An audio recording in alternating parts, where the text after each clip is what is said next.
নমস্কার, আপনারা দেখছেন ভয়েস অফ বাঁকুড়া। বাঁকুড়ার সব খবর, সঠিক খবর সবার আগে। অরণ্য সুন্দরী জয়পুরের ইতিহাসের নতুন পালক। ভক্তদের টাকায় তৈরি হতে চলেছে লোকনাথ ধাম। 150 জন মহিলা ও কয়েকশো জন পুরুষ সমুদ্র বাঁধ থেকে জল এনে লোকনাথ ধামের ভিত্তি প্রস্তরের কাজ শুরু করলো। জয়পুর বাঁকুড়া। বাঁকুড়া জেলার অন্যতম পর্যটন কেন্দ্র জঙ্গলে ঘেরা জয়পুর। একটা সময় এই জয়পুর মল্ল রাজাদের আধিপত্য ছিল। পরবর্তীতে তারা বিষ্ণুপুরে চলে যায়। যেহেতু মল্ল রাজারা এই জয়পুরে ছিল, তাই হাজারো স্মৃতি রয়েছে এই জয়পুরে। পাশাপাশি বর্তমান সময়েও রয়েছে মল্ল রাজাদের সময়কালের প্রাচীন মন্দির। এবার সেই মন্দিরের পাশাপাশি আরও এক নতুন সংযোজন।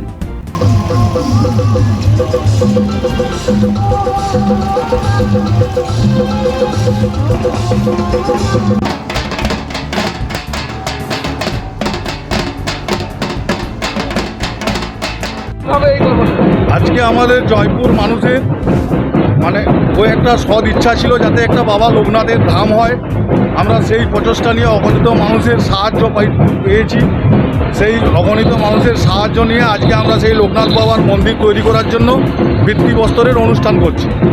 কীভাবে করা হচ্ছে? আজকে আমাদের বর্ণাঢ্য শোভাযাত্রার মধ্যে 108টি কলস নিয়ে এবং 5টি আপনার মঙ্গল ঘট নিয়ে আমরা ওইখানে আজকে প্রতিষ্ঠা করব। কোথা থেকে জল নেওয়া হচ্ছে? সমুদ্রবান থেকে জল নেওয়া হয়েছে।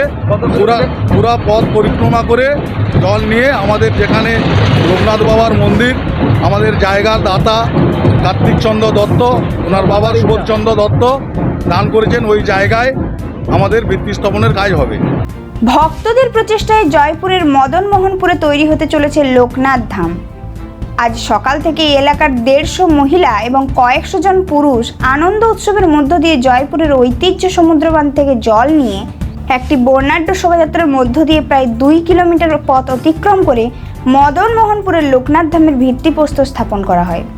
এই মহৎ অনুষ্ঠানে ভক্ত থেকে সাধারণ মানুষের উন্মাদনা ছিল তুঙ্গে।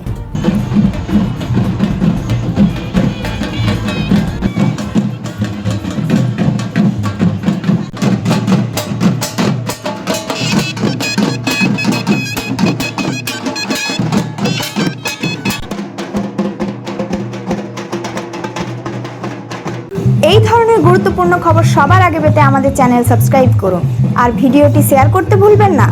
আপনার মতামত কমেন্টে জানান আর লাইক শেয়ার করে ভয়েস অফ বাঁকুড়ার পাশে থাকুন।